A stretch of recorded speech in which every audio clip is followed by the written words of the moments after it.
La empresa no se responsabiliza por las opiniones vertidas en este programa.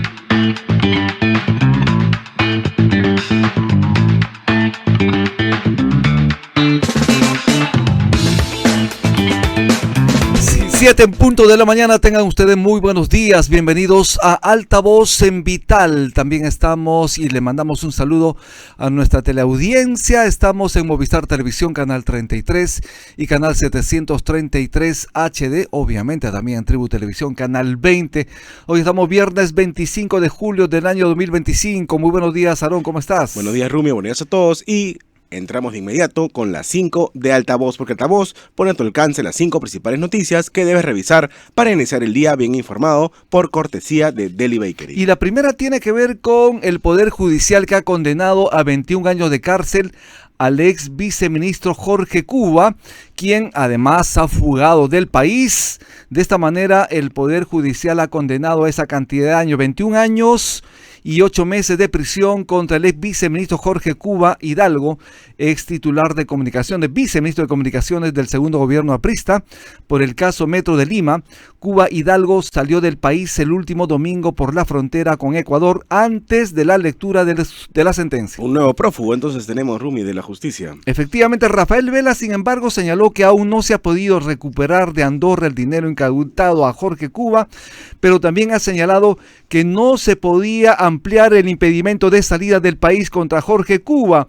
Y es que el pasado 31 de enero del año 2025, la primera sala penal de apelaciones de la Corte Superior Nacional de Justicia declaró improcedente el pedido fiscal de prolongar el impedimento de salida del país por 12 meses contra Jorge Cuba, tras aplicar un decreto legislativo dado por el Congreso. Nos referimos a esta norma, decreto legislativo 1585, para que modifica justamente la ley procesal penal de la prisión preventiva, y obviamente debido a esta situación es que este señor se fugó del país. Sí, el fiscal José Domingo Pérez había solicitado 35 años de cárcel para Cuba, a quien se les indicó haber recibido $8 millones en coimas de Odebrecht para que le ayudara a que consiguiera la licitación de la línea 1 del Metro de Lima. Efectivamente, vamos a presentar la segunda altavoz, tiene que ver con el Congreso de la República. Ya presentaron la primera lista de candidatos a la mesa directiva del Legislativo, que está encabezada por José Gerí.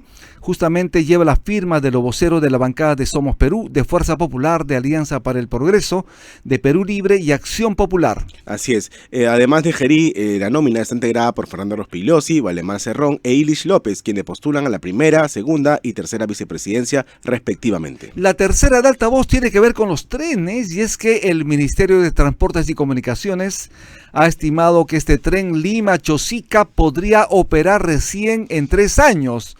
De esta manera, el ministerio respectivo ha estimado que este proyecto ferroviario que unirá Lima y Chosica podría ser puesto en funcionamiento en ese plazo. Estamos hablando de 39 meses, 3 años y 3 meses justamente, aunque ya se están evaluando mecanismos para reducir ese tiempo mediante un proceso acelerado. Así lo adelantó el viceministro de Transportes, Ismael Sutra, al término de una mesa técnica, de la segunda mesa técnica en torno al tren Lima-Chosica, donde no acudió el alcalde de Lima ni tampoco los funcionarios de la municipalidad. Sí, y sobre eso, Verónica Zambrano, jefa de Ocitran, pidió a la municipalidad de Lima retomar su participación en la mesa técnica.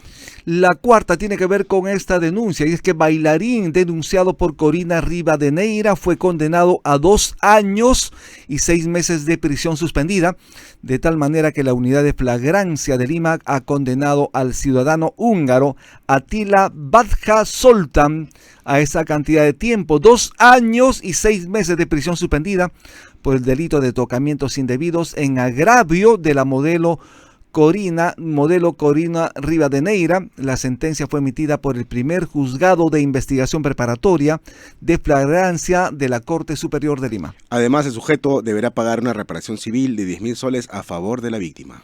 La quinta, una muy buena noticia, obviamente, el pisco peruano sigue conquistando el mundo, porque en el día este marco del Día Nacional del Pisco, que este año se celebra el domingo 27 de julio, la Asociación de Exportadores, ADEX, ha informado que los envíos de esta bebida de bandera emblemática del país alcanzó los 4,1 millones de dólares hasta mayo, y esto implica un crecimiento de 8,4% frente al mismo periodo del año anterior. Sí, una noticia muy importante. Y así fue. Estas fueron las 5 del día, gracias a Altavoz y por cortesía de Deli Bakery. Qué rico, como a sabor de casa. Los invitamos, como siempre, a visitar su local favorito de Deli Bakery. Y también los invitamos a suscribirse en el canal de Altavoz. Estamos como Altavoz Noticias. Estamos en el YouTube.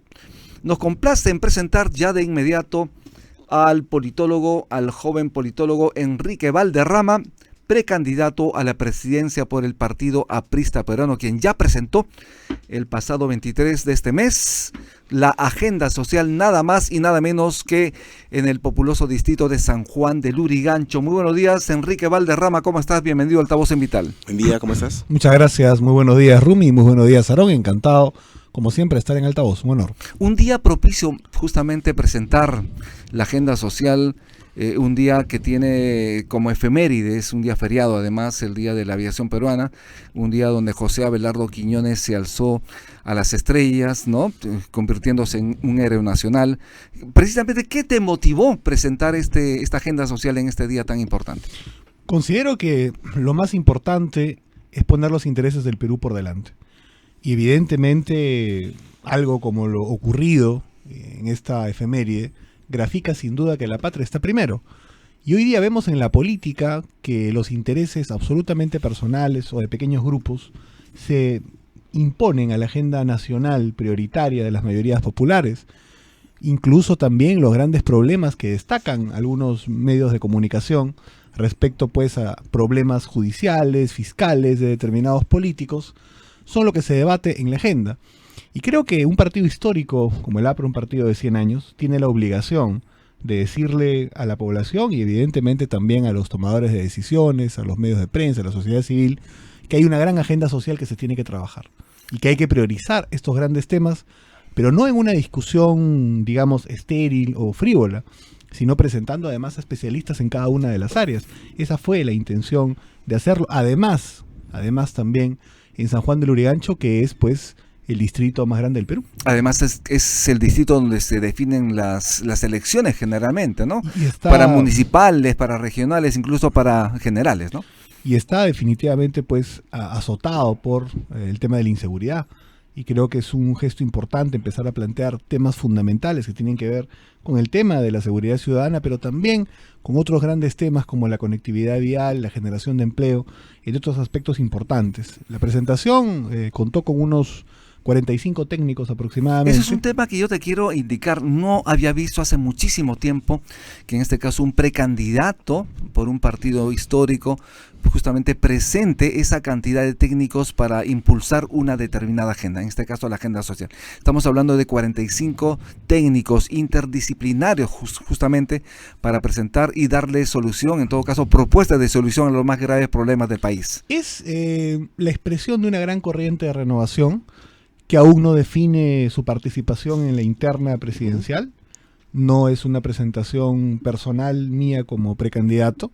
No hemos definido aún si esta corriente de renovación puede entrar en grandes consensos con otras expresiones del APRA y participar dentro de una plancha o no hacerlo, o incluso participando, cuál sería el orden de los factores de determinadas personalidades o personas que pueden ser representativas de la corriente de renovación. Lo que sí tenemos absolutamente claro es que tenemos que volver al debate programático social en el país, pero esto tiene que empezar en casa.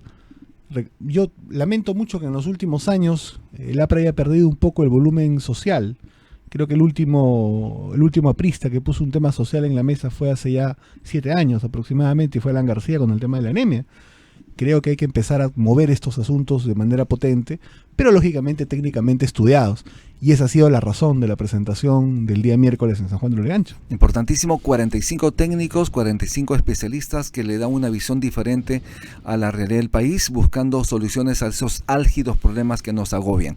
Uno de los temas, como lo ha señalado, es la inseguridad ciudadana. Y también, como sabes perfectamente, Hernán Garrido Leca ya se alzó en Piura, ha empezado una suerte de campaña proselitista al interior, obviamente, del Partido Aprista para ser candidato para la presidencia.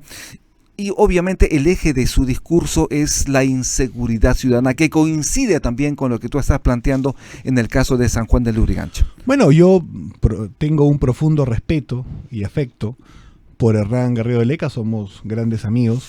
Creo que es una de las personas más inteligentes que definitivamente tiene el debate político actual.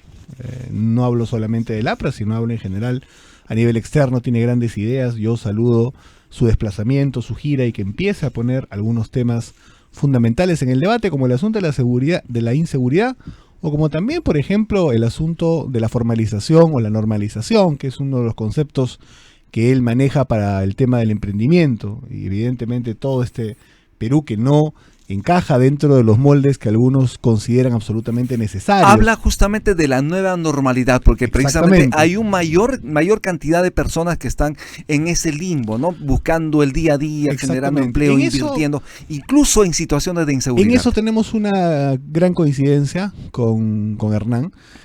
Y también definitivamente en el enfoque de que, digamos, el primer anillo de pobreza puede ser definitivamente atacado por soluciones de mercado, pero la pobreza extrema definitivamente tiene que tener una acción directa del Estado. Yo saludo mucho su prédica y estoy convencido de que si la corriente de renovación decide presentar una plancha presidencial, él sería una persona con la que se podría debatir democrática y alturadamente, y creo que eso le haría mucho bien a la APRA. ¿Tú ya eres precandidato presidencial? No, justamente acabo de decir que en la presentación lo que estamos haciendo es que algunas expresiones de la corriente de renovación del partido, que tiene muchas, presente concretamente un equipo técnico y lógicamente dentro de eso va a venir el análisis de presentar una plancha presidencial o no, y este análisis se diludizará en las siguientes semanas y evidentemente también el orden en el cual se presentaría esta eventual o potencial plancha.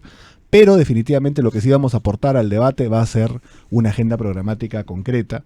Y creo que es importante señalar que esto, como tú bien mencionas, no ha sido una práctica usual o no es una práctica usual ahora en ningún partido. Yo animo a los demás espacios dentro del APRA que están construyendo una propuesta que también pues podamos incluso impulsar quizás un debate no solamente de voceros sino de equipos técnicos. Pero no solamente en el APRA, sino imagínate esto, transpolarlo a los diferentes partidos políticos en el país, que muestren a los técnicos, que muestren sus propuestas de una manera transparente, ¿no? De cara precisamente a que el público esté informado respecto a lo que los partidos políticos buscan hacer de llegar a la presidencia. Eso es importantísimo. ¿Tú crees precisamente que podrían de alguna manera los partidos políticos avanzar en esta dirección?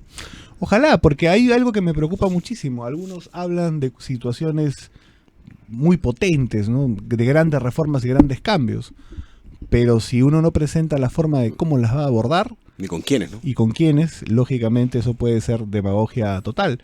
Nosotros tenemos lógicamente algunos temas bastante disruptivos en la propuesta, cosas por ejemplo que tienen que ver con un programa nacional potente de crédito popular que se va a basar en garantías del BCR y que va a tener lógicamente el objetivo de abaratar en parte el costo del crédito financiero, que es uno de los grandes temas. Vamos a conversar sobre ello luego de la pausa. ¿Qué te parece? Perfecto, encantado. Estamos con Enrique Valderrama, politólogo, precandidato a la presidencia por el Partido Aprista. Por ahí ya le estoy lanzando, creo yo, me estoy adelantando. Sin embargo, ahí dice, vamos en esa dirección.